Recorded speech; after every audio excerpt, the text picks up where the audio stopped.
Persona 5 Royal is a game which is quite lenient when it comes to getting experience. Even in mandatory battles only playthroughs, the party is usually in the mid-70s by the time you reach the final boss. But what if the party never gains any experience to begin with? Would it still be possible to beat the game that way? This was something I kept asking myself ever since I did the Final Fantasy VI No Experience challenge, so today we're going to find out. The rules for this run are relatively simple. In order to prevent the party from getting any experience, I modded the game's files and manually edited all 700 plus enemy entries in order for them to give me the desired result, which is 0 experience. We played a game on hard difficulty, and as always, we also banned DLC personas as well as New Game Plus, but everything else goes. In case anybody wants to give this challenge a shot as well, I uploaded the modded file and linked them in the description below with a short tutorial how to get it running on your PC. As always, I'm writing this as I go through the run, so I'm just as clueless as you are at the moment, and with that being said, I'd say let's head into the run. We start the game, select our difficulty, and get to name our protagonist. Since the beginning cutscenes are not really worth mentioning, we jump into the first dungeon segment, and here is where I already noticed something weird. After rescuing Morgana, there is the tutorial about hitting weaknesses, and for some weird reason, Garou doesn't hit a weakness on Jack-O-Lantern. Same thing with Zio during Ryuji's Awakening battle. I think I might have screwed up something while editing the enemy data. This becomes an even bigger issue during Demon Negotiation. Since we're not hitting any weaknesses against the Pixie tutorial, we softlock here, so yeah, I definitely must have screwed something up here. Because of this, I went back, reset all data, and went through every single entry one more time, this time using another hex editor, and would you look at this, now it works. And here is the first thing I was worried about. Since we're not gaining any levels, I wasn't sure if recruiting the Pixie is even possible on level 1, but seemingly the game doesn't check Joker's level during the tutorial, so we can just continue on like normal until we run into Belphegor. Compared to a casual playthrough, there is barely any difference at this point, so we can get through the Belphegor battle without any bigger issues, get Best Girl Ann into our party, and return to the palace the very next day for the fusion tutorial, and yeah, this was exactly what I was afraid of. The tutorial fusion wants you to fuse a Gathion, which is a level 3 persona. Unlike in the Pixie encounter before though, there is an actual level check here, so there is no way to progress forward, and we once again softlock. So seemingly, the lowest level we can go here is level 3, which means we have to restart the run and play normally until level 3. Off to a great start, I can already tell. Luckily, the first dungeon segment before Ryuji's Awakening is already enough to get Joker to level 3, so once that happens, we turn the no experience mod on back again and continue with the game. With that, we can now go through the fusion tutorial and advance further into Palace. As far as I know, this is the last actual level check in the game, so if everything works out like I think it does, we should be able to blast through the rest of the game on level 3. Before we head back into the dungeon though, we upgrade our equipment at the gun shop. Now for those who are asking where all the money came from, it's part of the free DLC on the PC version. While we banned the DLC personas, the DLC pack itself is still allowed, and to be honest, I think the accessories from there might actually be crucial when it comes to getting through the game generally. Anyways, we get Ryuji's Confidant up to rank 2 and then head back into the palace. We can't fuse anything other than the tutorial fusion anyways, but a Gathion is a Chariot Arcana, so might as well try to squeeze that one extra level out of him. With that, let's quickly talk about the handling of random encounters in this challenge in general. With our level, we obviously can't recruit anything, at least not yet, and considering we're not getting any experience either, beating them for the most part isn't really any useful. Because of this, we usually try to knock down all enemies, and then go for either money or items during the holdup. Even some low-level personas have decent loot you can grab via item negotiation, like for example revival beads on pixies.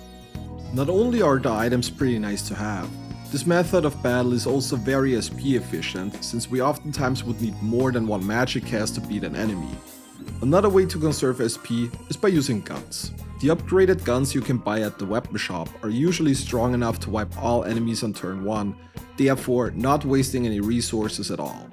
We basically continue on like this until we get the tutorial for begging demons.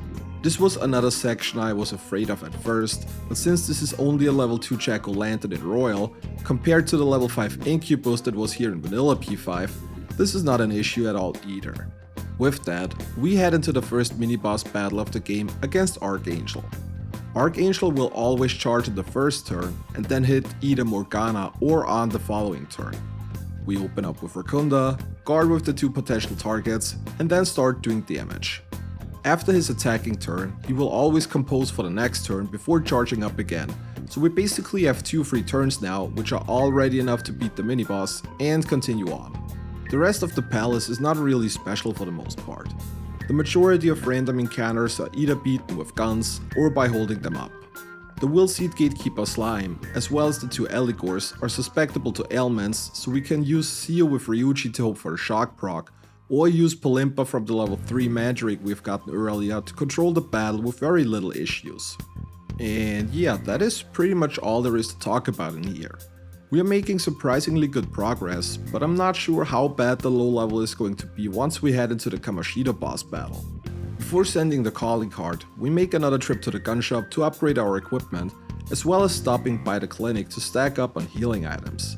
Takematic All V heals 100 HP for the entire party, which is huge in a setting like this, so those will definitely come in handy. Once everything is taken care of, we send the calling card and are off into the first big boss fight of the game. Now, my biggest fear was if party members would be able to take a hit, since we have no way of buffing our party's defense or debuffing the boss's attack at this point. This becomes an even bigger issue when we enter phase 2 of the battle, where we have to attack the trophy, since Kamoshida will always open up with Lustful Slurp, which buffs his attack.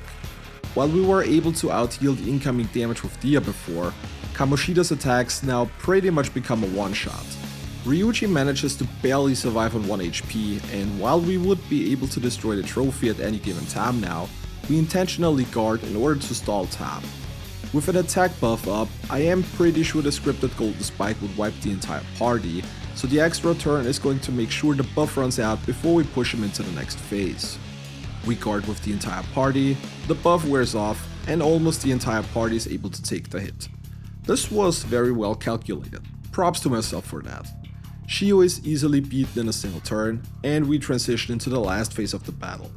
In this setup, we send Ryuji for the crown since we want to have both Morgana and Ann available for healing purpose.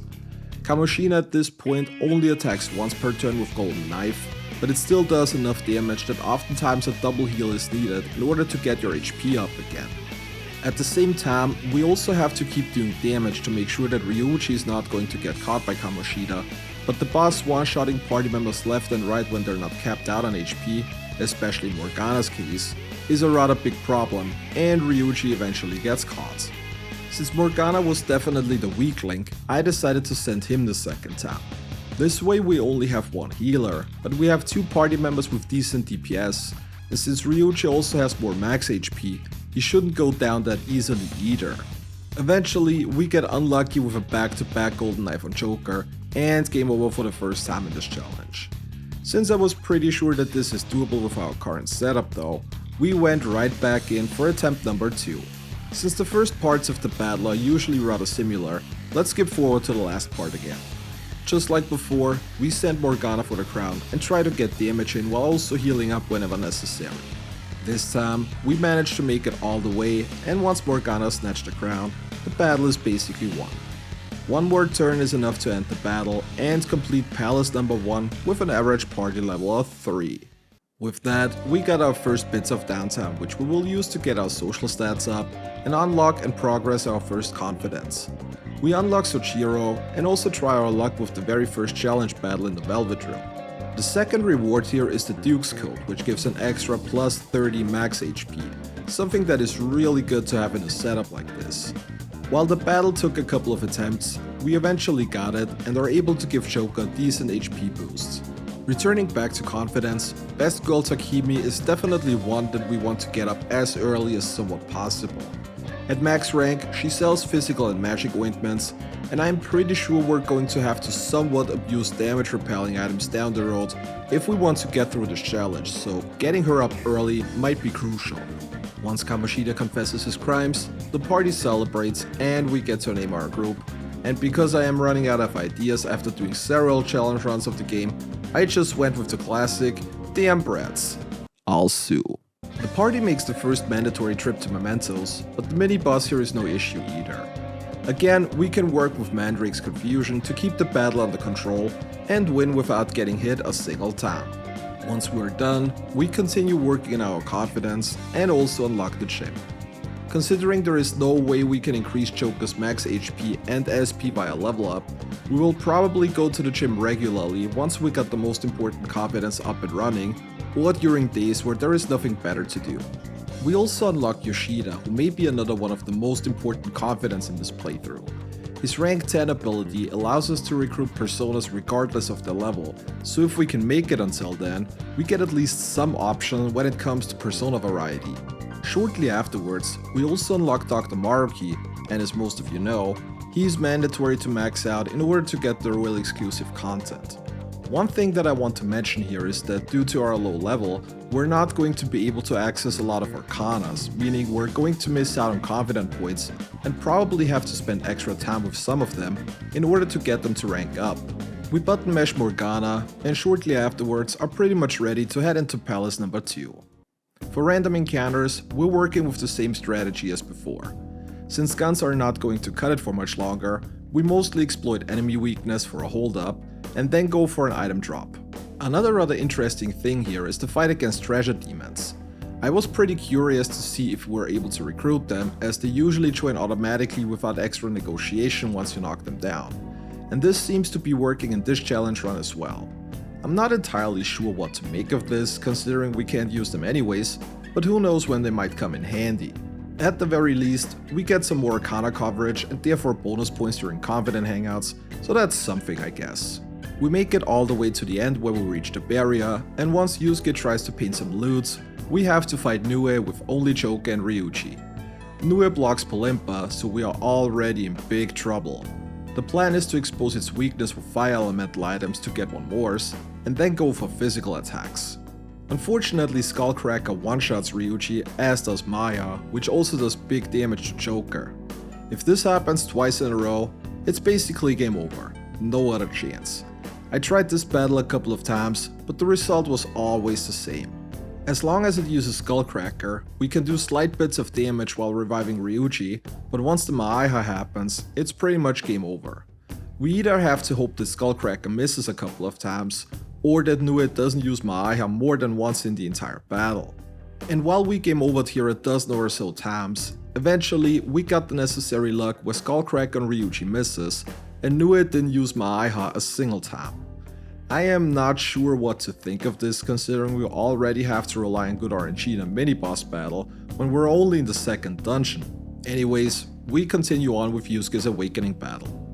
Yusuke is by far the strongest party member here, so we try to knock all Kappa Tangos down with Bufo, and then hope for a critical physical hit on Ippon Datura.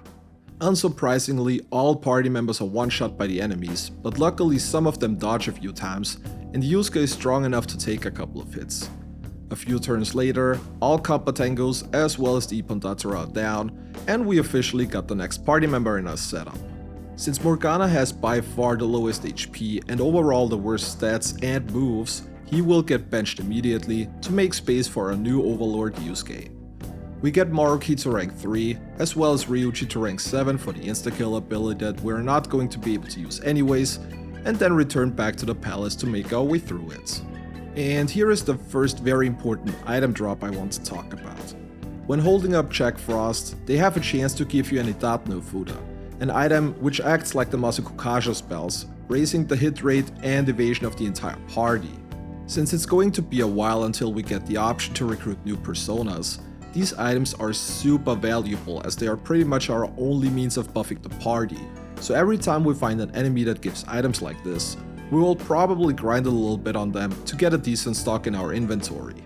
Jack Frost in particular is pretty good here, since he also likes to give you revival beads, which we're also going to need quite a lot of as well. With that being said, we continue to the next mini-boss Kurama Tengu, who is accompanied by 2 Kappa Tengos. We use the element gun to shock everybody, and then clean up with Yusuke and our gun attacks. This battle was pretty easy compared to Nui just before. I think as long as we can put some kind of ailment onto the enemy, we're probably going to be fine, but as soon as somebody knows all of this, we got a huge problem. Keeping that in mind, I am totally not looking forward to the Madarame battle at all. The second mini-boss battle is against 3 Makami, and those are actually not as free as you might think. While we can knock them down with electricity attacks, we're doing nowhere near enough damage to beat them before they get their turns in, and similar like in the newer battle before, a single attack to Joker is enough to wipe him. Luckily on the second attempt, they seem to focus more on Yusuke, who is tanky enough to take the hits, and with some luck on Joker's dodges, we can go for a second series of attacks, which is already enough to wipe the enemies. The only thing left for now is the Will Seed Gatekeeper Arahabaki, and this is another real fun one, considering you can easily insta-wipe the entire party. The plan here is to work with Freeze, trying to get the proc with either Bufu or Freeze Sprays. This not only makes the enemy unable to act, but it also helps us with dealing full damage with physical hits that comes right after. If the freeze doesn't stick, the alternative is to whip out Mandrake and work with Palimpa and Confusion again. Confuse is great in general, but unfortunately it can also miss, so it's not very reliable. If the Confuse doesn't hit though, we still have An acting before our Habaki, who can still throw a freeze spray before the boss gets its turn. This strat works relatively well, and is rather safe for the most part. While the battle takes a while, we're not really in any danger any longer, and can win the battle and retrieve the last Will Seed.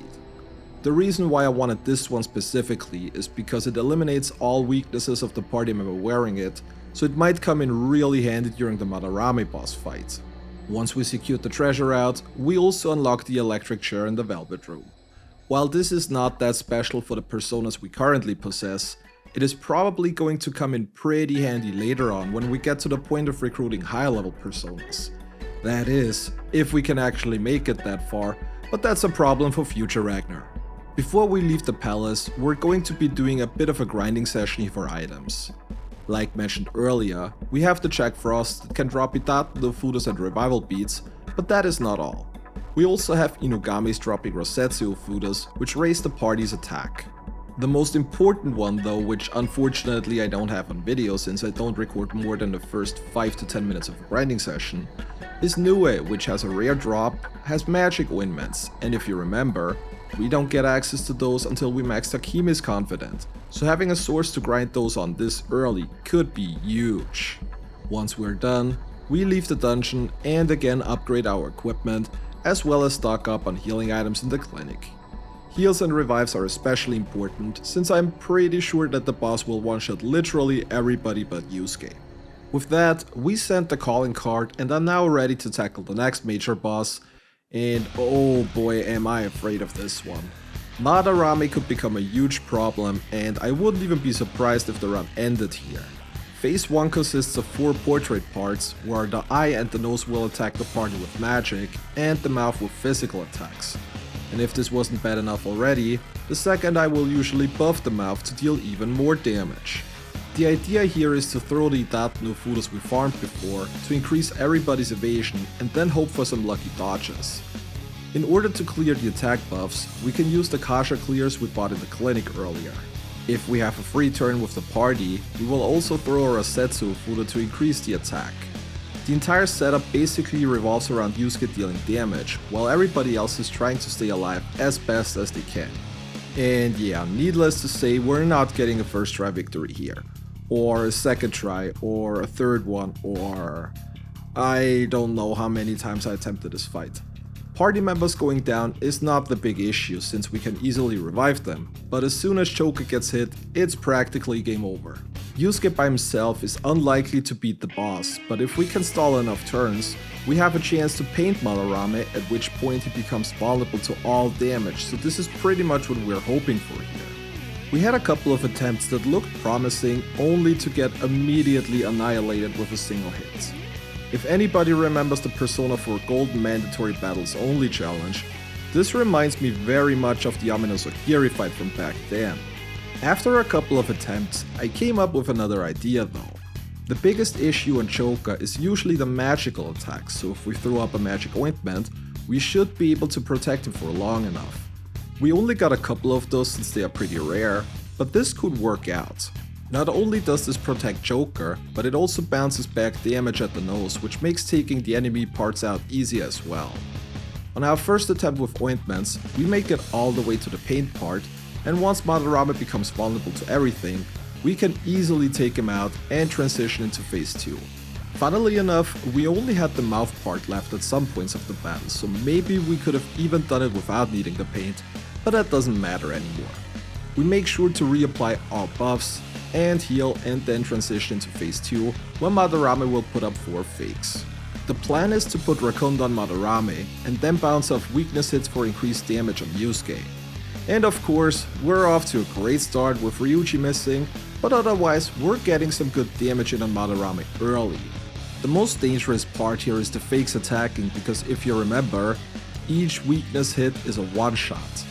Because of that, we once again throw a magic ointment on Choka, so we can at least bounce back one attack. Again we get lucky with Joker, who dodges twice after already having his repel removed. We bring back on and continue doing damage.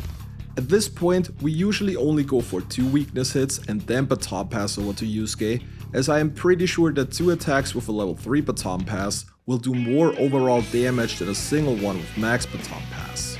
The fakes once again hit into Joker's magic ointment, and with Yusuke dodging and only 2 of the 4 attacking on this turn, I think we got this.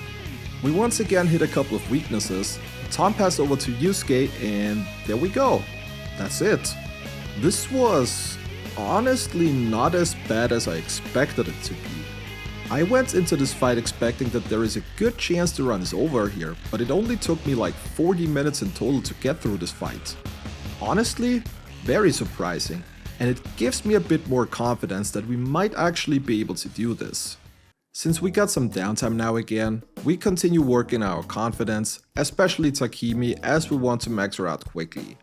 We don't have Charm on rank 4 yet to continue her once we get to rank 7, but might as well try to get up as fast as possible regardless. We also continue working on our party members. Most of the perks are not really that useful, but especially passive skills like Endure or Protect are going to come in pretty handy later on, so might as well get those up quickly as well. Then there is also Operation Maid Watch, which means we're about to unlock Best Girl Kawakami, since we already have got some rank 3 too. It will be a while before we can max her out, but the slacking time during class alone is already pretty useful in order to save some free time. During the school trip, we also unlocked the Confident with Best Girl Kasumi, and while she's not the highest priority right now, each rank up grants Choka an additional plus 5 max HP, which is not a big game changer, but hey, every bit of health helps. We also start going to the gym regularly now, especially when there is nothing important to do during evening hours. The HP and SP raise here are not huge by any means, but this will certainly add up over time, and an extra 60 to 70 HP could make the difference down the line on whether we can get through a fight or not. A bit later, we also unlock Kijioji, and there are a couple of interesting things to mention here. Obviously, we got the darts and billiards place where we're going to increase our baton pass and technical ranks for extra damage. Then there is also the jazz club, and I'm honestly not too sure how to deal with that one. Depending on the day, your party members can get level ups here, which is something that is not really intended in this kind of setting. I think the way I'm going to approach this is that I'm going to allow visits on Sundays where there are only new skills, but we will ban the jazz club on all other days where the accompanying party member would get a level up or stat increases. Then again, do 5 levels more or less really make a difference in the end when only the party members are affected by it? I don't know. Let's just ban them for now and see what happens. We also start hanging out with the Twin Wardens for skill cards occasionally. This is pretty much the only way to get additional skills onto our personas at the moment, so Yusuke's copy card ability is going to become pretty handy here. Speaking of which, after we unlock Best Girl Akechi, we're starting off Yusuke's Confident, and in order to do this, we need to beat a set of 5 slimes. Now, this normally wouldn't be a big issue, but unfortunately after dealing damage to them, all slimes start blowing up, and Choka does not have enough max HP to tank all those explosions. Luckily, we have a rather easy solution for this. We can equip the Warden's Baton to increase Choka's max HP by 40%, and with that extra boost and an extra lifesteal between the explosions, Choka can take the hits and we can now start off Yusuke's confidence. After talking to Oya at the bar, we're pretty much ready to head into Palace number 3 now. First off, we have to fight 2 sets of 2 Onis each.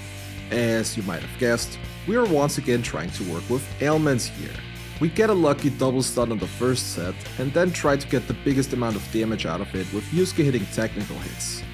Unfortunately, the second only recovered before it went down, went for Rampage, and yeah, here is another game over. As you can see, we're getting to the point where a single uncontrolled turn already has a good chance to wipe the party. On the second attempt, Choka barely survived with 1 HP, but was put down with another Rampage. Because of this, I decided to change up the strategy a little bit. This time, we confuse one of the Onis, since the confusion wears off after a single hit, meaning that with the correct turn order, we can keep it perma-confused as long as it hits. Just like before, we stun the second Oni and use Yusuke's technical hits to deal damage. And it was at this point that I realized that there is a way easier strategy for this fight. Even though this battle is considered a mini-boss, it's still just regular Onis, meaning they're not immune to insta-kill attacks. Because of this, we use the straw dolls we got from Nua during Magical Wit Performance earlier. Those have a medium chance to curse insta-kill enemies, and this works out much better than I expected. Is this cheap? Absolutely. Do I care? Not in the slightest. In a challenge run like this, everything goes, and with that, we head into the next battle where Best Girl Makoto awakens to a persona. Unsurprisingly, we're back to ailment use. We throw Adam a Fry for a 1 more, and then put Forget on the Suiki while putting Freeze and Confuse on the 2 Oni. We basically repeat this cycle until all enemies are down and Makoto joins the party permanently. This time, we're not immediately jumping back into the palace though, because we haven't been into Mementos a single time since the initial visit, so we head there first to clear out the requests that we have. The most important one being Thoth, aka Shadow Yamada, that we need to beat in order to continue Takemi's Confidant for access to ointments later on. The majority of enemies can be controlled rather well using various status ailments or shock. Those that are immune to pretty much everything are the ones giving us the biggest issues, because just like before, a single attack is usually enough to take out Choker. Luckily, we can restart those battles as often as we want, so in situations where ailments don't work, we usually throw in Idat no Fuda and try to get the party, or at least Choker, to dodge the incoming attacks. The requests are not the only reason we came into Mementos though. With Yusuke's Confidant initiated, we can now start grinding skill cards.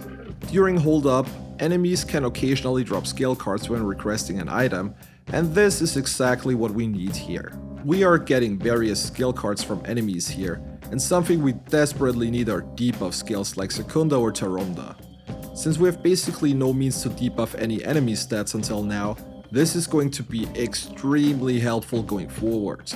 Not only that, but we can also continue grinding Ofudas, so with the single target debuff skill cards and the AoE buff Ofudas, we can practically apply full buffs and debuffs in battle from here on out. Once blank cards are starting to get low, we can easily restock them at Jose, since it looks like he has an infinite amount of those for sale, and they only cost 15 flowers. Other than that, we're also trying to get a couple of magic ointments from Nua again. Even though we're going to max out Takemi sooner than later, it definitely won't hurt to have a decent stock of them for the upcoming palace. Once we got everything we need, we return back to the real world and head into the palace. Showtime attacks are a rather nice damage boost, since they're usually much stronger than most of the regular attacks we're doing at the moment. Other than that, we use the same strats as in previous dungeons, where we knock down enemies and then try to get useful items. And as it seems, Nekomata can also drop magic ointments, so here we have our next source in case we need more down the line. We can also recruit the next treasure demon here. Not quite sure what to do with those, but hey, it's something at least. The first mini-boss battle is against Fuki, Suiki, and Kinki, so once again, we have to work with status elements to get through here. And managing 3 targets at once is not that easy, especially since elements can miss, and if that happens, well, you can see what the result of this is. In this case, we got lucky thanks to Joker dodging, and are able to recover the battle and get back on track. From here on out, it's just trying to keep elements up on everybody and take them out one by one. Kinki especially is very tanky, but the strat is relatively safe, and after a few turns, he goes down as well. Mini-boss battle number 2 is against Campanda, and we're off to a great start after missing the Forget and getting one shot. Twice in a row. Once we actually get the status to stick, we can start the battle. Our damage, as you can see, is pretty much laughable, but as long as we can get the status to stick, we should be fine. Eventually, we're also going to start working with Shock in order to do more damage with technical hits, and after that, we're able to put the enemy down before the shock wears off. With that, we only have one more big battle remaining, which is the Will Seed Gatekeeper battle against Cerberus. And while this one is optional, we definitely want to do it for the reward. Again, we can use Shock to our advantage to get some decent damage in. Unfortunately, Shock automatically wears off after 2 turns, and once that happens, we get a Vira Blast in our face, and game over yet again. Because of this, we focus on Forget instead of Shock, since this one automatically wears off after a single attack, so we can reapply it before the enemy's next turn. Of course, this only works if the element actually sticks, so we game over here again, but right after, we get an attempt where we're lucky enough to get through and finish the battle off with a nice Showtime attack. The last Will Seed is a very important reward since the Crystal of Gluttony comes with Marakukaja. We do have Ofudas for a defense raise, but if possible, I would like to conserve items in case I need them in an emergency. With that, we are already done with the palace, and after securing the treasure out, we unlock fusion alarms in the Velvet Room. Just like with the electric chair earlier, this is not the most useful perk right now, but will come in super handy later on when we can sacrifice stronger personas for more useful items. We will also do electric chair accidents during a fusion alarm, since there is a chance we might be getting some useful skill cards like Megiddo and other nice things with some luck. And that is pretty much it for Palace number 3. This time, we wait before sending the calling card though. After hanging out some more with Akechi and Yoshida, I wanted to max out Sakimi before going back into the palace, so we kill some time by increasing our party's technical as well as their baton pass rank. Once Takimi is available, we max her confident to finally unlock the ointments in the clinic. Also, by the way, we're romancing the doctor in this playthrough, since this is the only way to get her from rank 9 to 10 in one go without having to do an additional hangout, and considering the usefulness and necessity of ointments in this challenge, I think this is only fair. With that being said, we can now send the calling card and head into Big Boss Battle number 3. And for this one, I already had a certain strategy in mind, at least for phase 1. We start the battle by putting a magic ointment on everybody to reflect the missile party back at the boss. The second attack luckily hits Makoto, as she's probably the only one that can take it without going down. Once Piggytron starts spinning, we guard with the entire party and put a Marakukaja up, but unfortunately the defense boost is still not enough and Choka gets wiped from full HP. Because of this, we make sure to apply an extra Toronto on turn 2 to make sure the enemy is debuffed while the party's defense is buffed. With this setup and the extra guard, we are now able to tank the first scripted March of the Piggy. Good thing I did the extra trip to Mementos, because without Zaronda, this attack would have been a brick wall we wouldn't be able to get through. After healing up with items, we can prevent the second one by throwing a valuable item, which will stun the boss for 2 turns. As you can see though, we are barely dealing any damage to Piggytron, but luckily from this point on forward, Kaneshiro will only use Missile Party, which we can reflect with magic ointments, and Metabolic Wave, which we can reflect with physical ointments as his damaging attacks. We throw preemptive physical ointments onto Choka and Makoto, and then try to get the last bits of his HP down. Fear Gas is rather annoying, but luckily we can just heal that off. Once Piggytron is down, we transition into phase 2 of the battle. To start it off, Kaneshiro will immediately cast Lullaby, and then all 3 enemies attack before we get our first turn, which is the reason why we threw the physical ointments on earlier in order to protect Joker. The next goal is to now get ailments onto the enemies while making sure that Joker has a physical ointment on him the entire time.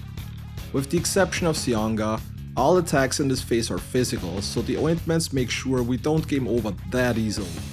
Once both guards are unable to protect Kaneshiro, we can start doing damage onto him and also get a stun proc by using a stun gun, so we can deal increased damage with technical hits. We also throw in Idat no Fuda to raise the chance of the party dodging incoming attacks once the statuses wear off.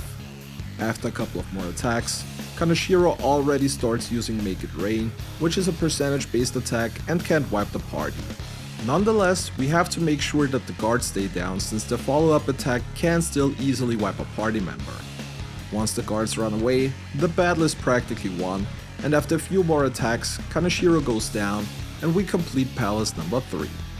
Not going to lie, this was definitely easier than I expected at first. Making sure we have access to ointments make this one much easier for sure, so getting Takemi up quickly was definitely the right call. With that, we get some downtime again until we get to the next palace. We continue working on our confidence, especially the party members, and start off Makoto's confident. Considering our final party in the vanilla portion of the game is going to consist of Yusuke, Makoto and Haru, we will prioritize those. We also unlock Best Girl Hifumi, get the request for rank 1 of Best Girl Chihaya, and get Yoshida to rank 8. The reason I mention Yoshida specifically is that his rank 8 ability occasionally lets you skip persona negotiation, and this also seems to skip the check whether or not Joker's level is high enough to recruit them. This is something I wasn't even aware until I randomly saw it pop up during the next palace a bit later, but this is actually pretty good since it can give us access to higher level personas even before maxing Yoshida out. Speaking of the next palace in Best Girl Futaba, we are ready to head into the pyramid next, and going in, I am rather confident that we can also make it through this palace, seeing as Shadow Wakaba is by far the easiest boss fight in the entire game, but more on that when we get there. Like mentioned just before, we can now recruit higher level personas if Yoshida's rank 8 ability triggers during a hold up, so we can finally ditch our level 4 Agathion and switch to higher level options. I have no idea if the missing level check is even intended or just an oversight by the developers. Either way, I am really glad that we finally get some more options now. With that being said, we head into the first mini-boss fight against Garuda. Garuda can be shocked, so we once again use that to get a couple of technical hits in. As you can see though, our damage is starting to become more and more of an issue, and the first attack after shock wears off wipes Joker from full HP. Because of this, we once again switch to Forget to keep the enemy under control more easily, which also results in the party dealing even less damage due to the lack of technical hits. Luckily, the Showtime attack still does about 200 damage, and eventually we're able to get Garuda down. Once we trigger a fusion alarm, we head to the Velvet Room and start sacrificing our new personas for more useful skill cards. With us now being able to recruit high level personas, the quality of skill cards obtainable is also going to go up significantly. As soon as we're done with everything, we head into the next mini-boss fight against everybody's favorite Nocturne enemy Mod. Luckily, Mod can again be controlled with status elements, and even though we now have access to tier 2 magic with Garula, which even hits its weakness, we're still barely doing any damage. The strat is to keep Mod confused when his turn comes up, then try to get a lucky freeze and use the technical damage to slowly chip away at its HP. Luckily, Showtime attacks can randomly trigger, which deal a ton more damage compared to our regular attacks, so this definitely helps to quicken things up a little until Mod number 1 is down. We head into Mod number 2 next, who is accompanied by Elamia and the Naga. We can use the ads to bounce off weakness hits and deal increased damage to the boss itself. Once the ads are gone, the strategy is similar to before. Slowly chip away at the enemy's HP while making sure to keep it confused and hope for a Showtime attack to trigger in order to get this battle over with faster. Nothing much to say here. During dungeon exploration, we also managed to recruit a Thoth, so we also have access to the highest level persona available at this point. I always found it funny that Thoth as a regular enemy is at a higher level than the actual Red Shadow from this palace Anubis, but hey, I'm not complaining. The last big battle in this segment is against the Will Seed Gatekeeper Alilat. Alilat is weak to fire, but you can see how much damage that does. I also completely forgot that Alilat repels both physical and gun attacks, so we have to use our magic to slowly chip away at the enemy. At some point, I wasn't really paying attention and forgot to put an ailment on the enemy and got promptly wiped with a nasty triple down. On attempt number 2, I eventually noticed that it's probably more efficient to put burn on the enemy and have the status deal most of the damage. While this means we have to dodge enemy attacks, this also means we can hit technical hits with nuke attacks, and those actually deal decent damage to the boss. Just a couple of nukes and a nice showtime attack later, the enemy is down and we retrieve the last Will Seed. Once we secure the treasure route, we unlock the gallows in the Velvet Room, and this is another thing that I'm not too sure about using. It is an opportunity to give our personas additional experience at levels, while also transferring over skills from one persona to another. Considering this only influences Joker's personas, I think we could probably allow it, but I will not use it for now, and continue on without it until we get to a point where we can't advance any longer without using it. That being said, we leave the palace only to hand the calling card to Futaba on the following day and return to the palace for the next boss fight. And like I said earlier, this is probably the easiest boss fight in the entire game. Phase 1 is basically scripted in the sense that we just have to survive with Joker. In order to do this, we throw up a physical ointment to reflect back her physical damage, and also have Garuda equipped to repel her wind attacks. This combination makes Joker pretty much invincible, and once we trigger phase 2, we send on to the Ballista in order to shoot Wakaba down. While the Ballista charges up, we throw an attack up on the party as well as a Rakunda on the boss to maximize the damage output during the time where she is down. Since Futaba literally repels all attacks for the first few turns, we don't really need to worry about incoming damage all too much, and once Wakaba is shot down, we throw everything we have at her. After Futaba's last repel, we just empty Joker's gun, which is already enough to get Wakaba down and win the battle. Laughable, even in a challenge run setting like this. With that, we got a big amount of downtime now again, and you know what that means. We work on our party members and also finally unlock the Confidant with a Y. Ailments have helped us quite a bit throughout this run, so the gun ailments that are going to unlock on rank 3 will come in really handy. We also continue getting our technical rank up and unlock the Jazz Club on Akechi rank 4. Like mentioned before, we will allow Jazz Club visits on Sundays in order to unlock certain new skills. We will ban them on all other days though. We also max the Baton Pass rank of the remaining party members, and then max out Yoshida's Confidant. With that, we now have the option to recruit every persona out there. With his rank 8 ability, we already were able to get a couple of higher leveled ones, but from now on, we can grab everything we want. We max Yusuke's Confidant, max out technical rank, and then head back into Mementos to complete the next couple of requests.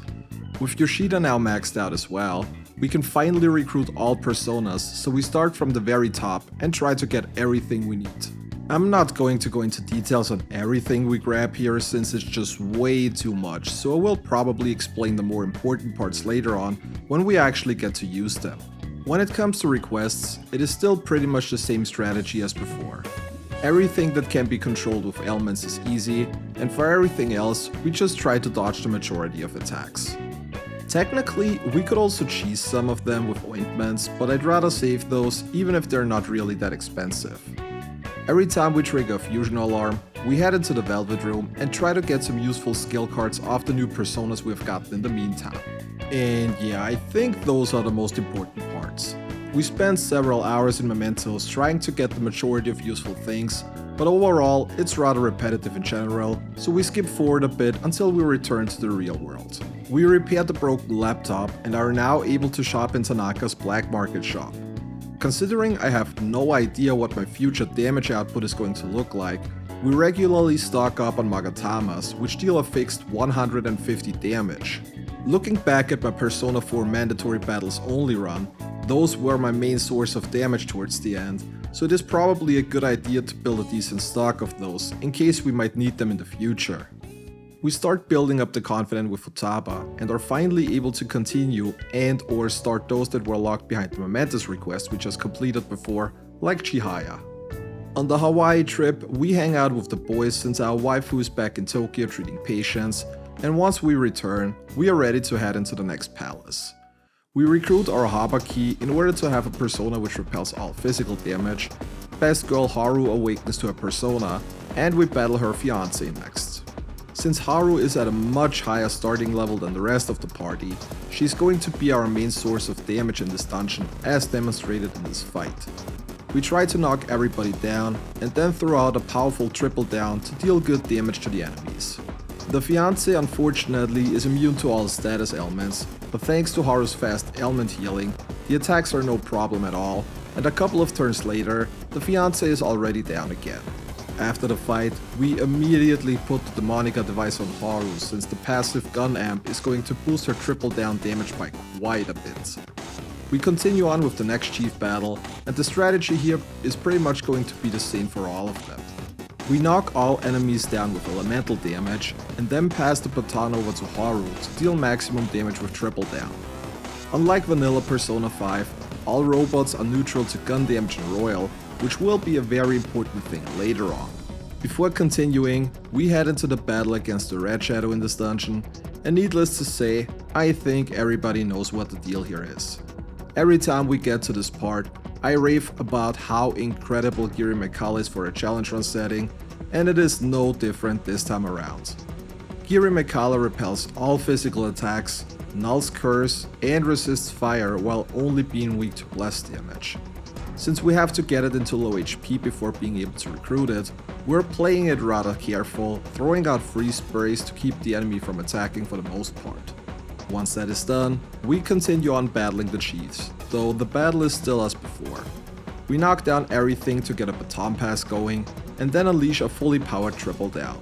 A bit later, we also recruit Mothman. There is no specific reason for me mentioning this, but it's Mothman, so I just wanted to share that with you all. The more interesting part is that the Karabias have a chance to drop a Tetracon card during item negotiation. While we do have easy access to both physical and magic ointments, saving some of those by being able to cast Tetracon or Morkarakarn is definitely something to keep in mind as well. Other than that, there isn't much to mention in this dungeon for the most part, so we head into the next mini-boss fight against the robot army, and this fight is laughable even in this setup. We knock the enemies down once again to get a baton pass going, and then have Haru just completely demolish them. Usually, a single power-up is already enough to do the damage needed to get rid of them, and it's not long until we're already done again.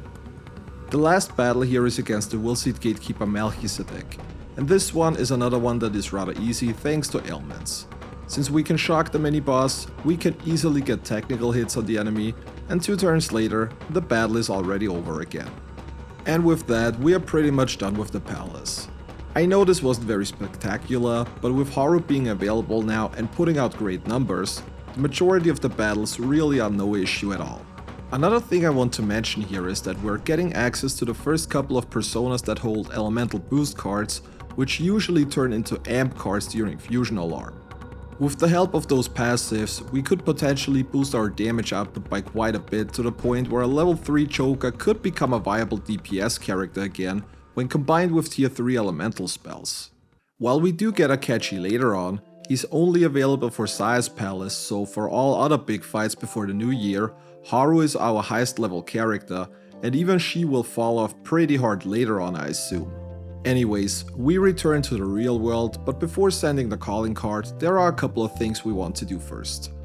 First of all, we craft a Limelight to draw enemy attacks in, and restock on some elemental items as well.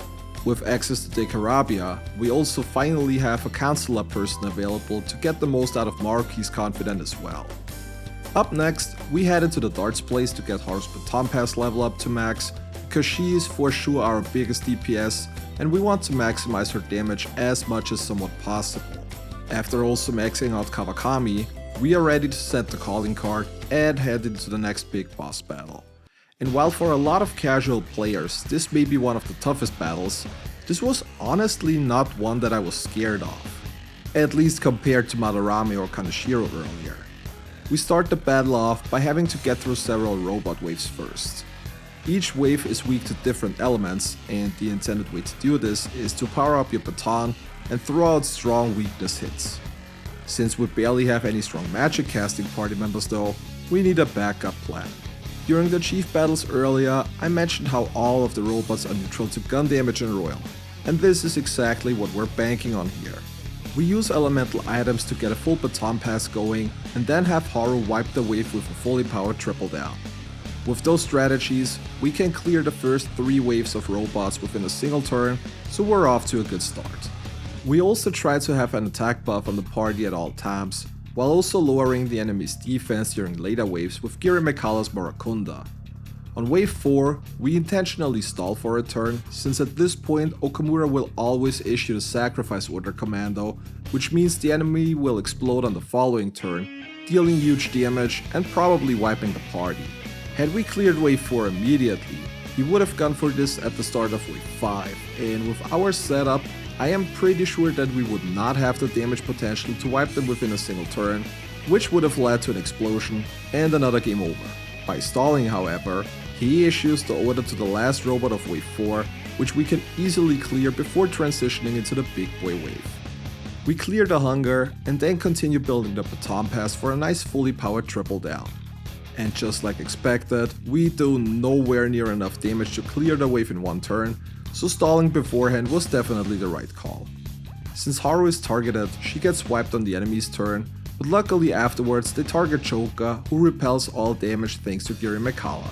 We revive Haru, reapply buffs, and build up another baton pass, and are easily able to wipe the big boy wave, which leads to Ultra Big Boy showing up.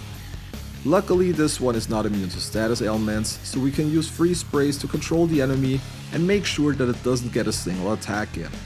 Again, Haru does the majority of damage with triple down, and with a strength for Fuda applied as well, we deal really good numbers, so it's only a matter of a few turns before Biggest Boy is down as well. At this point, the battle is basically won. We guard Robot Haru's explosion without bigger issues, and a single hit to Okamura afterwards gets us the victory, and we're able to complete Palace number 5. Don't you love it when a plan works just like you imagined? Going in, this was exactly what I was hoping for, and it worked out like a charm. You know what else works like a charm? Subscribing to this channel. If you enjoyed the video so far, I would really appreciate you leaving a sub and checking out my other videos as well. Thanks a lot. With that, we have quite a bit of downtime again, so we continue working on our confidence and go to the gym if there is nothing better to do to increase Choka's max HP and SP. We also bring Haru into the jazz club on September the 25th for her to learn Concentrate. Not sure if that is useful or not, but if we already got the chance, might as well. We max out Makoto's Confident and also get a short glimpse into the new palace where Kasumi awakens to her persona. With this 3-member setup, I was a little worried considering we haven't used Morgana ever since Kamoshida's castle, but luckily the enemy here can be stunned as well, which makes this battle pretty much free. We get the last rank on Maruki, Haru's dad suffers a breakdown from listening to too much black metal, and we head into the jazz club with Futaba on Sundays so she can learn her passive debuff support skills. After nailing the midterms, Akechi grabs the party by the balls during the school festival by blackmailing them into joining, and we head into the next palace soon after.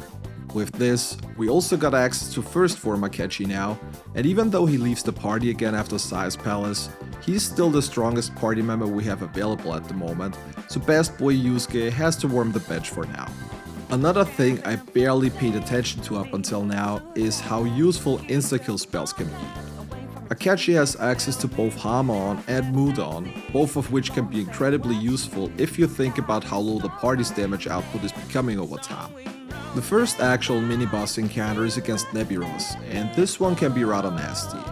As far as I know, Nebiros is immune to all kinds of status ailments, but it does like to apply Brainwash to the party itself, and then follow it up with technical Psy attacks, so we have to watch out here.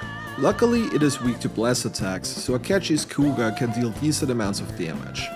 To be safe, we still apply both Taronda and Marakukasha, and put up a Magic Reflect on Choka, just to be double safe.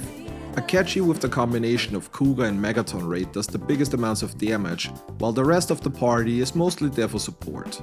Reflected attacks deal some decent numbers as well, and after a couple of turns, we win the battle without bigger issues. The next mini-boss, or more like mandatory encounter, is Yadayu, and this one is a slightly bigger problem. Akechi is the only one that gets a turn in before it attacks, and as far as I know, it's scripted to always use Magarudyne on turn 1, which is an insta-wipe. On certain resets, we don't even get a single action before the enemy attacks, so yeah, that is not going to work out that way. Luckily, we have Ganesha, which drains wind attacks, so after resetting and switching to the correct persona, we can at least tank the enemy's first attack. Luckily, the enemy is not immune to insta-kill attacks, so once we tank the Magarudyne, we can insta-wipe it using Mudon, and then continue on. The last mini-boss of part 1 is Norn. Norn is kinda annoying, considering it will fully heal itself with the Arahan if you don't get it down quickly enough. Because of this, we throw a Resetsu Ufuda for an extra attack buff, and after getting a lucky crit with Akechi, a Showtime Baharu is easily enough to wipe the enemy and complete part 1 of Sai's Palace. We head to the Jazz Club to get Bakara Karn onto Haru, and continue on the following day with part 2 of the Palace, where the first encounter is against the Willseed Gatekeeper Baal. Baal is not immune to status elements, so you probably already know what this means. We apply shock, and go to work using technical hits. Unfortunately, the gun doesn't stick immediately, which leads to the enemy wiping half of my party. Once everybody is back up though, we throw a stun gun and then go to work. Akechi's Megaton Raid is a great skill to use in combination with shock, as it's probably the biggest damage we can currently deal, though Ganesha's Tempest Slash is not too shabby either, especially when it hits for 5 times. That being said, the boss is down rather quickly, and we continue making our way through the casino. One thing I want to mention here is that the Rangdas can drop Debilitate Ufudas as rare drops. Seeing as we probably won't be able to gain access to a persona with Debilitate, those are going to be incredibly useful, so we use every chance to get a couple of those. After successfully making it through the Dark Labyrinth, we head into the battle against Raja Naga. And while the enemy itself nulls electricity, you can still put the shock status on it using our Element Gun. After that, it's the same as before. Megaton Raid with Akechi and Tempest Slash with Joker. Haru's Showtime attack certainly helps as well, and a few attacks later, the enemy is already down and we're almost done with this palace as well. The only thing left to do is the solo Joker Gauntlet, and while this sounds dangerous at first, this one is a joke if you know what to expect. The first 2 Ganeshas are completely walled by any persona that repels physical, so we just put the battle on auto and watch them wreck themselves. Battle number 2 against the 3 Rangdas is not that big of a deal either. We hit them with their weakness and then follow up with Makaja Maon, which inflicts Forget on 2 of the 3 targets to reduce the incoming damage. Another set of electricity attacks is enough to get the victory, and for battle number 3, we once again use physical repel strats for the win, and that's pretty much it. We're now done with Sai's Palace and awaiting the final showdown. Until then, we have a bit of a downtime though, so we head to the billiards place to get Akechi's Baton Pass rank up for later on. Akechi is the only party member who can't be maxed in a single visit, so we have to do that twice to get him up all the way. Considering we also racked up quite a few confident requests in the meantime, we also returned to Mementos to get those done. Since there aren't any new personas available here, this trip takes way less time compared to the previous ones. The boss strategies for enemies, however, remain the same. Apply ailments if possible, and then wail on them. A lot of requests can be unlocked rather early into the game, so some mini-bosses are at a much lower level, meaning that both Haru and Akechi deal pretty big damage to them. Once we're done with all the requests, we return back and continue to work on our confidence. We finally get to start off Haru, and this one is rather good since we can grow vegetables on the school rooftop, which can apply a charge or concentrate effect. I don't really know what our damage output on future bosses is going to look like, so having more means to squeeze some more damage in is always very much appreciated. Since we battled the cheetah and Mementos earlier, we can also finally start off the confident with Shinya. He's not one of my top priorities, but his perks could become useful in this setting, so we will eventually max him out as well. We also get Akechi to rank 8, which means we have to battle him in Mementos now. Luckily, Akechi has a very set pattern where he will always start with Megaton Raid, then use Kuga and Aiga before starting all over again. Thanks to this, we can easily reflect all damage back at him. Once he drops below half HP though, he will start mixing Megiddola in, and this one-shots Choka from pretty much full HP. Since this one can be choreographed though, we make sure to guard on attempt number 2, so we can easily tank it. After reflecting another full cycle of attacks, we are already done with the battle, and now pretty much maxed out Akechi, at least as far as we're able to do now. We also max out Futaba, Akechi's Baton Pass rank, as well as Hifumi and Maruki for good. We still have quite a few confidence left to go, but considering we maxed out almost everyone that is of some use in this setting, we will probably leave the remaining ones and start focusing more on the Chim in order to get Choka's max HP and SP higher up for future boss fights. Once the Day of Reckoning is here, we return to the castle to battle Shadow Sai. We put the Ring of Greed onto Makoto, as well as the Ring of Gluttony on Haru to have access to both Concentrate and Maruko Kasha.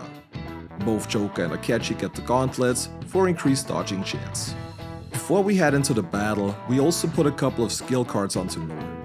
Ideally, we want to have a full set of elemental attacks that we can use in battle, since it is somewhat random which elements we're going to be able to use against her. But enough of the talk, let's head into the big boss fight against Shadow Sai. Phase 1 is pretty much scripted as always. Lose the first roulette, catch her cheating on the second one, and then transition into the actual battle. On turn 1, Sai will always spin the roulette and have it land on a party member's weakness.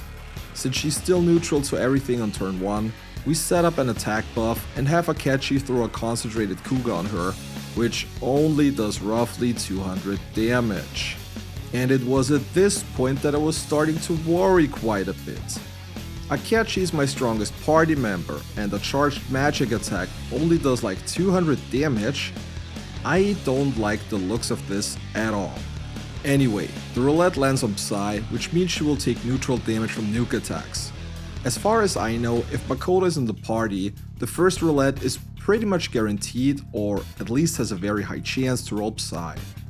After Makoto luckily dodges the first shot, we set up Makarakan on her since Sai will keep targeting Makoto.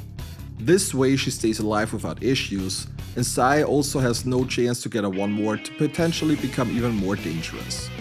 We debuff Sai's defense and also use Concentrate on Choka since we luckily got Fried Iron on Lord. And I really was not expecting a lot of damage here.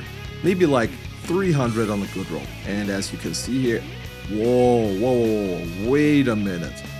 That just do like 1200 damage? Talk about a huge surprise because I was not expecting the damage to be anywhere as high. Well, looks like this battle just became trivial. I like that. In fact, we're doing so much damage that we're pushing Sai into her next phase a little bit too early. Once she drops below half HP, she will roll Almighty on the roulette and always use Brutal Impact on her next turn, which we could theoretically reflect with physical ointments. Unfortunately, we pushed her so quickly that I wasn't able to set up the reflect in time. We get 2 reflects from Haru and Akechi, Makoto survives thanks to her Endure, and Choka just straight up dodges the attack. Sai is now neutral to all elements, but looking at her HP, I don't think we even need this since 1 more Fried Iron by Joker is enough to get her down and win, completing the next palace. And I'm not going to lie, this was way easier than expected. The strats worked out pretty well, which wasn't the surprising part, but I was not expecting to deal nearly as much damage as we did. With buffs, debuffs and a concentrate up, a level 3 Choker was able to deal over 1000 damage to Shadow Sai. This is insane and honestly gives me really good confidence for the upcoming boss battles, at least to some extent. We go through all the cutscenes and once we're done, we're pretty much ready to head into the next palace already. Before we head in there though, we continue working on Haru's confidence. I want to at least get her to rank 9 before heading to the ship to have both Endure and Protect on her in case we might need it. Once that is done, we are off into the palace, and this is always one that I'm kind of afraid of due to the sheer length and amount of mini bosses in it, but let's look into it. We start with mini boss number 1, Yamata no Orochi. This one usually uses Concentrate and then throws out heavy ice magic against the party. Luckily, it is not immune to status ailments, so once we got the shock up, it's time to go to work. Buff the party, debuff the enemy and concentrate Choker, knock the enemy down, baton pass, and unleash the damage. 2 concentrated technical Fridines are already enough to get us the victory, and we continue on. Mini-boss number 2 is our good old buddy Forneus. Forneus likes to brainwash the party and follow it up with technical Psy hits, but luckily with Haru's passive, the chance of getting hit with ailments is greatly reduced. As for damage, we work with the same strategy as before, though this time it is slightly less useful considering Forneus has insta-heal, so we need to reapply shock every single turn. We get lucky with auto recovers from being brainwashed, and the following turn is already enough to beat the enemy. 2 out of 5 down. This is going pretty smooth so far, which, considering how the Shadow Side battle went earlier, is not that surprising. We also regularly head back to the Velvet Room during Fusion Alarms, as some of the higher level personas here have real good electric chair items, ranging from strong physical attacks like God's Hand to passive elemental repels like Repel Ice or Repel Psy later on. Continuing on with the palace, there are also the mandatory encounters against the Baphomets. Those are usually not an issue since you can either insta-wipe them with Blast Magic or just shock and then damage them the usual ways. Up next is mini-boss number 3 against Hanuman, who is accompanied by 2 Garudas. The boss likes to enrage the Garudas, which is not even a bad thing since they take way more damage this way, and we can easily repel their attack with a physical ointment. Hanuman itself is weak to ice, though it does have an evade ice passive which can make it difficult to hit at times. The Garuda can be annoying since it likes to heal with Meteorama, but luckily the heal itself is not that big compared to the damage we're putting on the enemies. After taking out Hanuman with a nice Showtime attack, we wiped the last Garuda and successfully completed mini-boss number 3 as well. During the Fusion Alarm, we also get lucky and get an Angelic Grace skill card. I have mentioned previously how we always keep doing electric chair executions until the accident happens, considering there's some real useful things that come out of it, and this is one. Angelic Grace doubles your evasion against critical hits and magic except Almighty, and while we do have the Angelic Grace passive on the gauntlets, putting them on a persona can free up Choker's accessory slot during some of the fights, so this is definitely good to have. We take a short break from the storyline mini-bosses to fight the Will Seed Gatekeeper next. And this one is not really that special, as it's just a Kali being accompanied by 2 Dakinis. Those are pretty much the same as the regular counterparts that we fought throughout the dungeon, with just some more beefed up stats. The enemies exclusively use physical attacks, so we could just repel all those with physical ointments, but because I am that type of person who's not a big fan of using items unless absolutely necessary, we try to do this the regular way. And yes, I am that type of person who usually runs around with like 40-ish full party healing items in a regular playthrough of any game until I reach the credits, because who knows when you might need them, right? Either way, Choker is basically invincible as long as we have Giri Mikala equipped, so even if all other party members go down, there is nothing that can happen to the party, so once Choker is by himself, we just put the battle on auto and wait for the enemies to beat themselves.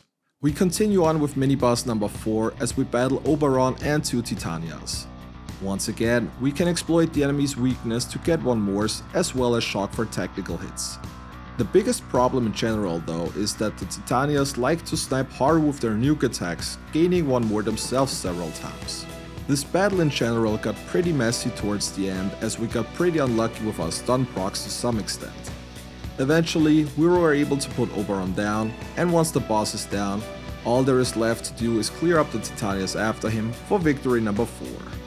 With that, we are down to the last mini-boss of the palace against Ongyoki, and this one would be a much bigger pain if it had regular elemental affinities.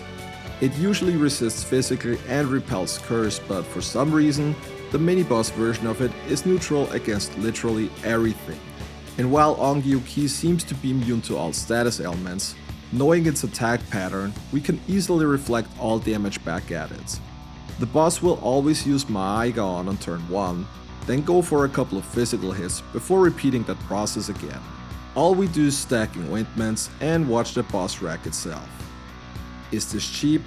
Absolutely. Did I mention this before? Yes. Do I care now?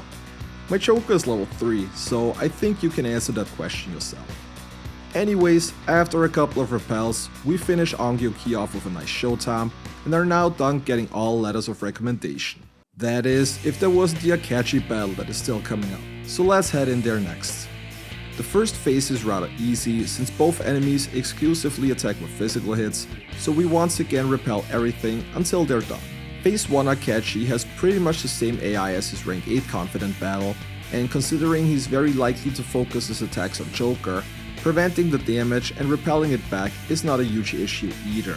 I was a little worried about the Megidolaon, and while it did put everybody into Endure, Joker was able to take the hit with 67 HP remaining. Another charged reflected Megaton rate is already enough, and we transition into the last fight against Dark Akachi. Again, we make good use of both physical and magical mirrors to reflect damage back at Akachi. Since he likes to use both Tetrakarn and Makarkon himself though, this doesn't always work, but at least it keeps the party safe for the most part. The battle isn't any dangerous until later parts where he starts using AoE spells twice each turn. We can swiftly reflect back the first one, but the party is unprotected against the second one, which quickly turns this into quite a bit of danger. Towards the end, he will also use Levatine, which could potentially be lethal considering Futaba's final guard was already used up earlier in the battle, but luckily Joker dodged the attack, and we managed to beat Akachi on the following turn to end this palace for good. With that, we return to the real world to prepare for the big showdown against Shido. We head into the Velvet Room to stock up on some personas. Ideally, we want to be able to null, repel, or drain all elements with at least one persona for the one-on-one phase towards the end. We also teach God's Hand to our strongest physical persona Kali, and make sure we got a tier 3 spell with the boost and amp passives on our strongest magical user Oberon. In the clinic, we grab a couple of healing items and stock up big time on both magic and physical ointments. Once all of that is done, we send the calling card and head into the final showdown with Shido, which unsurprisingly consists of several different battles and phases. In the first phase of Battle 1, Shido repels all physical damage. Since he also possesses Tetra Break, using physical ointments here is not an option either, and considering Joker is pretty much our only damage dealer, this was slightly concerning. The other party members are usually responsible for throwing out buffs and debuffs, while Joker tries to get the damage in. And this worked surprisingly well, as you can see by the numbers here. Just like in the battle against Shadow's Eye earlier, we're putting out great numbers with Joker. The Dekasha was pretty unlucky, but renewing buffs is not that big of a deal, and after only 2 attacks, Shido already transitions into phase 2. Something I never noticed until now was that Shido already transitioned into phase 2 after only losing about 2,500 HP. With about 10,000 HP total, I always thought he switches once he lost a third of his max HP, but seemingly the switch already happens after a quarter is depleted. Not really important, just something I noticed as I went through the battle. Anyways, phase 2 is free, as he only uses magic, which we can easily reflect back with magic ointments. I always found it interesting that phase 1 Shido has Tetra Break, but phase 2 Shido does not have Makara Break for whatever reason. God's Hand is a huge help in dealing great damage here, and a single hit is enough for him to transition again into its last form, which pretty much just confirms my theory that he seemingly switches every time he loses a quarter of his HP instead of a third. In his last form, he's neutral to all elements, so we can go all out with Joker considering the rest of the party is not doing a whole lot of damage anyways. Therefore, they are responsible for keeping buffs and debuffs up, while Joker takes out Shido.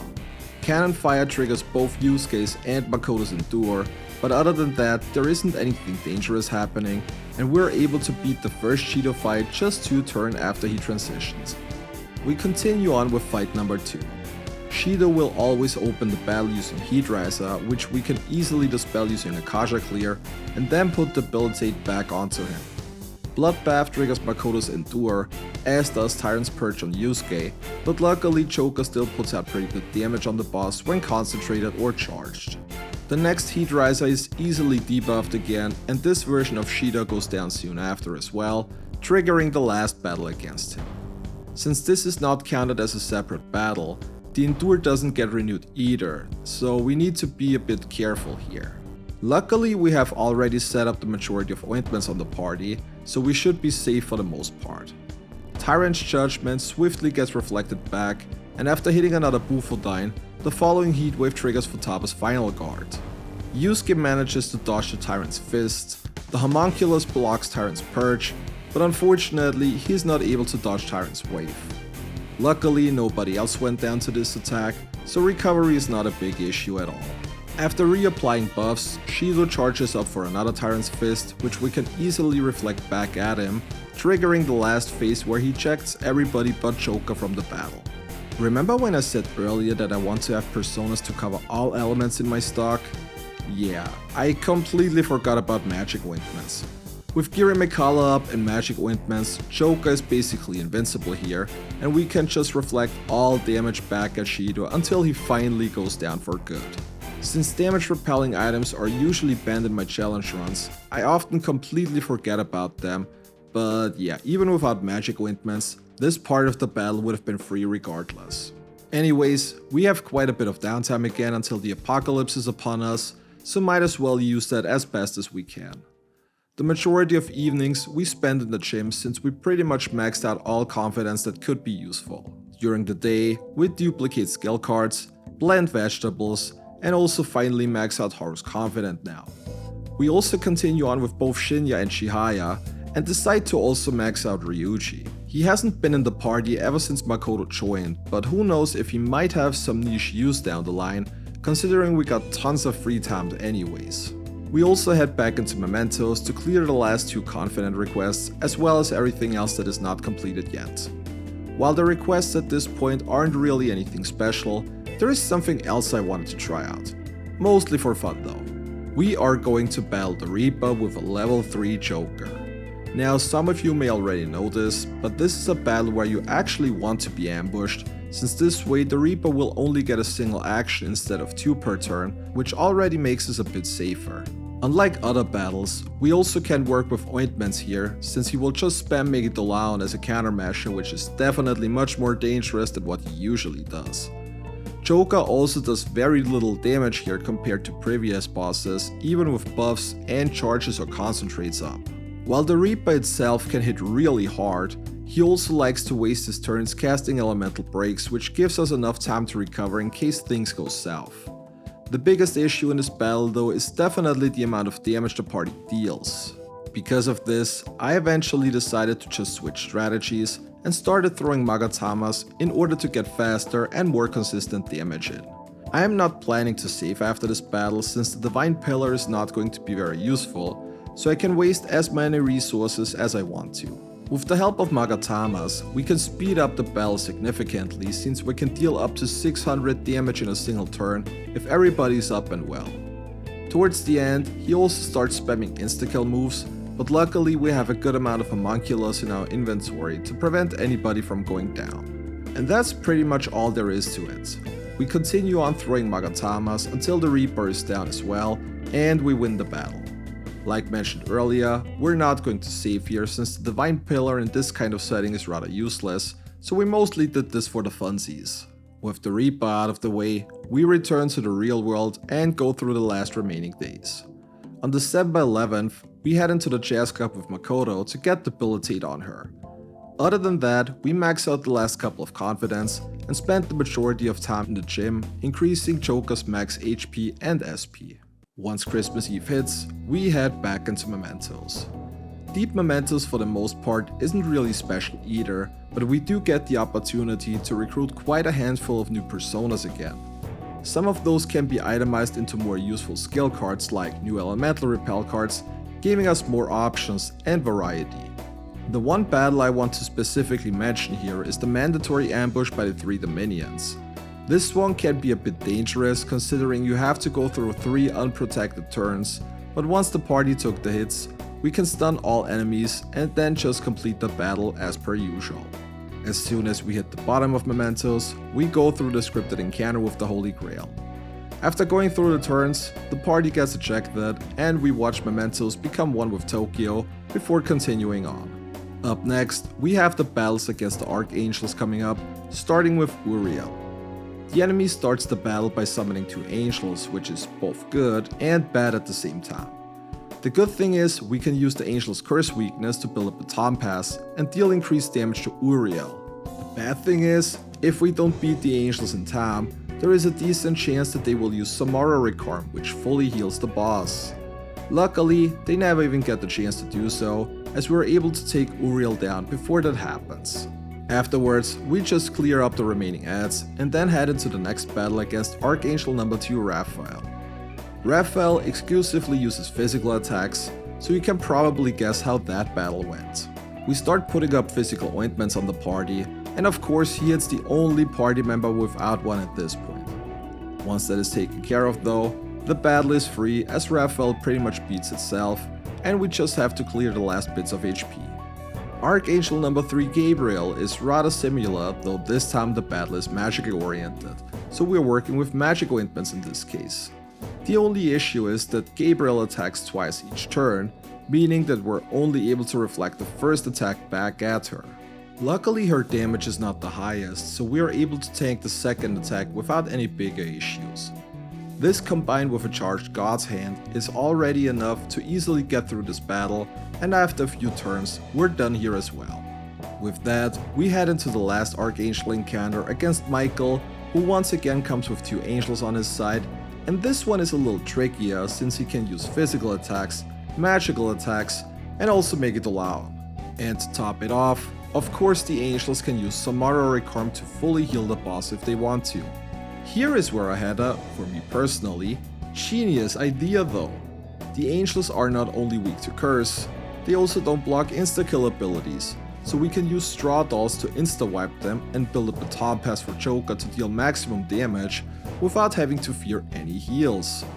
We also get lucky with several crits in a row, so maybe this isn't as bad as I first thought it would be. Futaba blocks to make it allow, and after taking care of the resummoned angels, a few more God's Hands and a nice double elbow drop showtime take care of the last Archangel as well. With that, we are ready to head into the final boss fight of Vanilla Persona 5. We send Yusuke to cut the cables against the Holy Grail and make sure to keep everybody else alive. Joker with charge at God's Hand easily does enough damage, and once the cables are cut, there isn't much to mention anymore. The Grail's Eternal Light triggers a couple of endures, but we can easily heal those up and make sure we go into the battle against Yaldabaoth at full HP. Now speaking of Yaldabaoth itself, the main target is actually not that dangerous at all, since the only thing it uses is Light of Arrow, which is a single target almighty attack. The fight doesn't become dangerous until he starts summoning the other parts, which is why we want to make sure to have full buffs and debuffs up before starting to deal damage with Joker. The plan is to rush through his HP so fast that the scripted summons happens on every turn, giving the individual summoned pieces no chance to get any of the regular attacks in. This works decently well at first, but once some of the elements come into play, things get a bit more tricky. Due to the amount of possible incoming attacks, I also decided not to waste any turns on using ointments, since the party isn't really that protected against the volume of incoming attacks, and even if, the repelled attacks would only damage the individual parts and not the boss itself, so this is no help either. As expected, the incoming attacks are quickly starting to become overwhelming, causing Futaba to use her final guard rather early into the battle. Over time, this battle becomes more and more stressful with every single turn passing. We have to keep up all buffs and debuffs, heal and revive if necessary, while also trying to get damage in with Joker. And once the first party members are going down, this becomes an even bigger problem as Joker is mostly in revival duty and therefore has no chance to get any damage onto the boss. Futaba's emergency shift triggers, and at this point I was questioning on whether this could be useful or not, but eventually I decided against it considering my A-team has pretty much all the buff and debuff skills I need, and without them I would probably run into even bigger issues. Overall, this didn't really change much though. Joker is busy reviving the party pretty much every single turn. While he himself is tanky enough to survive a turn, the rest of the party goes down far too easy to make any progress in this battle. Eventually, I decided to just leave the party dead and try to do this with just Joker by healing every other turn while trying to buff and squeeze in damage on the turns between. With Abaddon equipped, Joker drains all physical attacks, so we also get partially healed by the boss. The plan was to get Yaldabaoth into his super attack phase where he charges up for 3 turns before attacking. This should give us enough leeway to recover and hopefully get back into the battle. Unfortunately, the boss at this point is only at about half HP, so this does not look promising at all.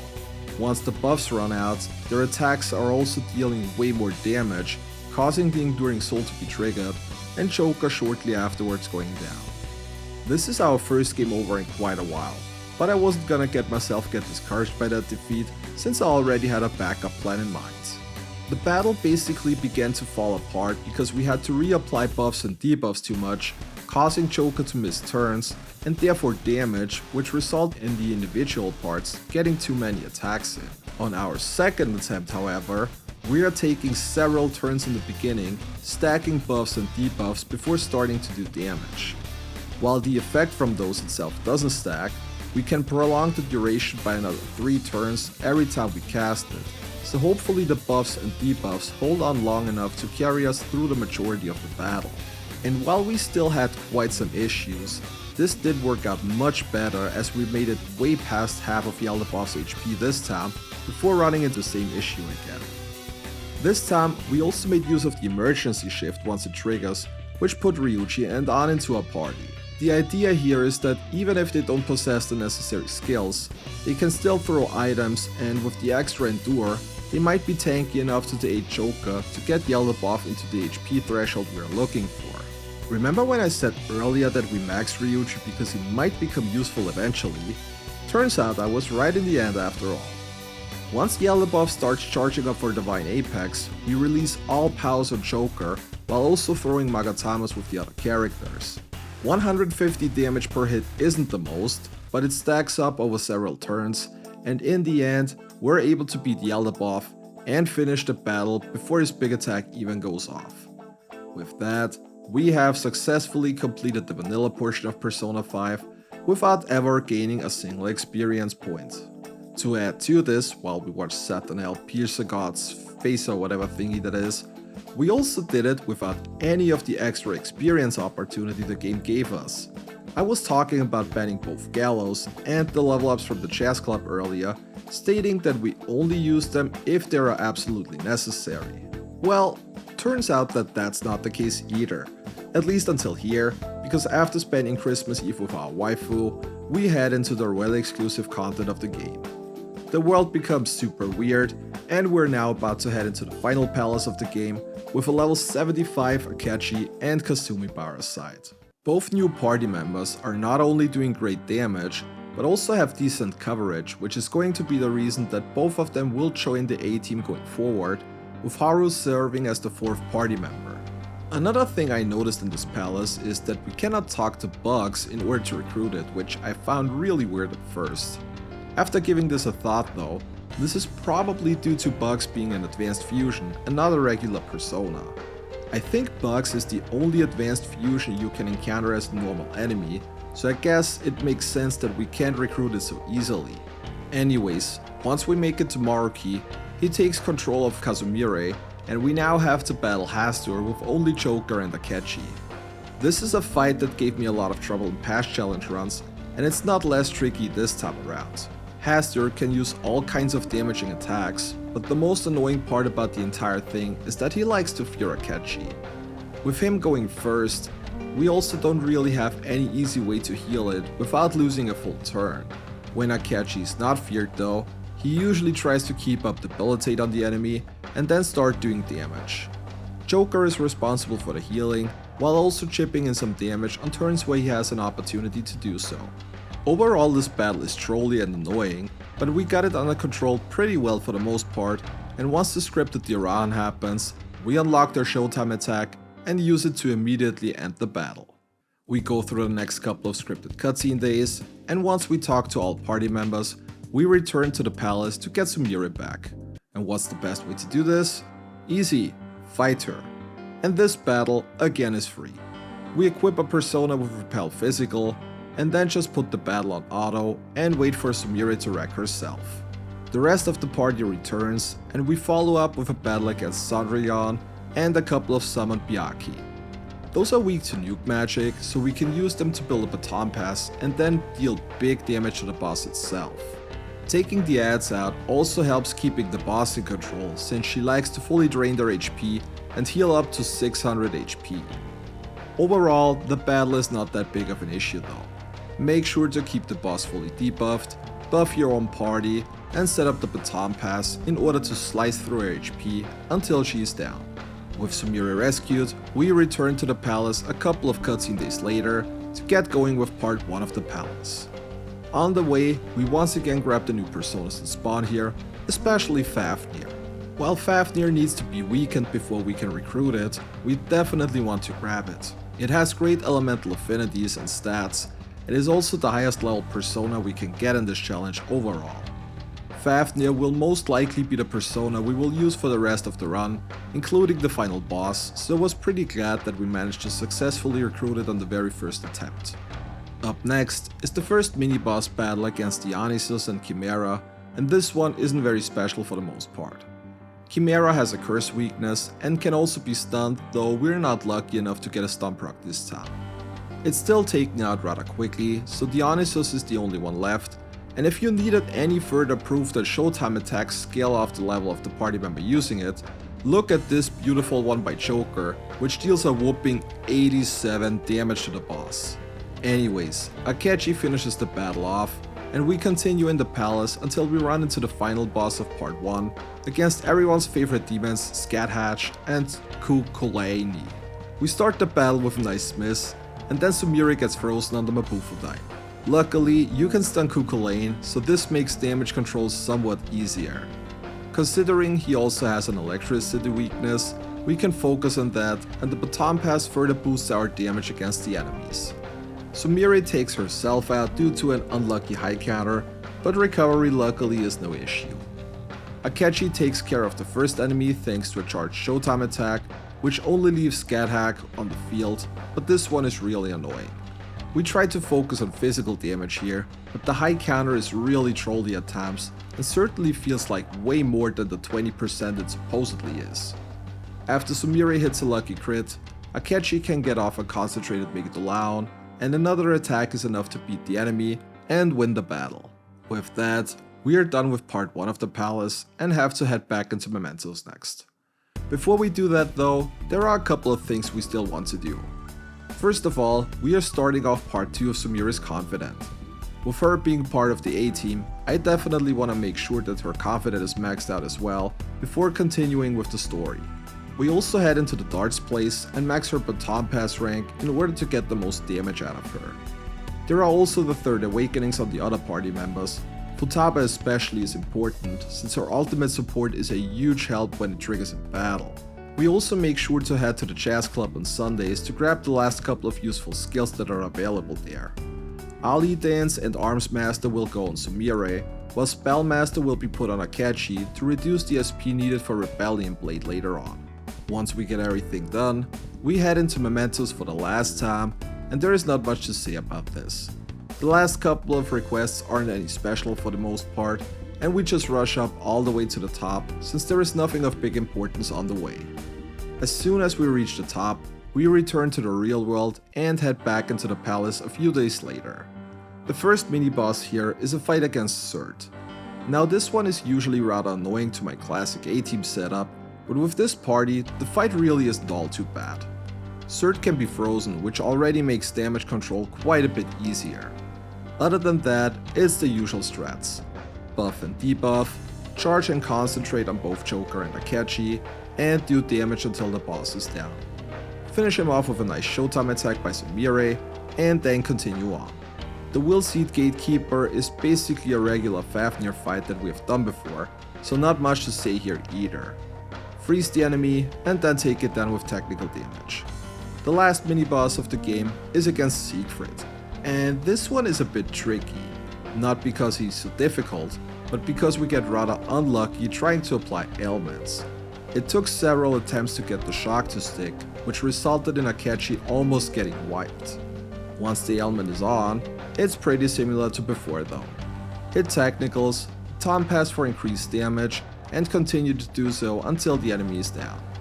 Siegfried did recover once, but wasted his turn with an electricity break, which we used to just reapply the status and then beat him in until we win. Shoutouts to once again finishing the battle with a beautiful Sumire Showtime attack. And that is pretty much it, everybody. We are now ready to head into the final boss battle of the game. Since there are a couple of days left to go through though, we still need to kill some time. Considering we have literally done everything we need to, we pretty much only go to the gym at this point to raise Joker's max HP and SP even higher. And I'm relatively sure that Joker's current HP are sufficient enough to carry us through the final encounter, but getting a bit more certainly doesn't hurt.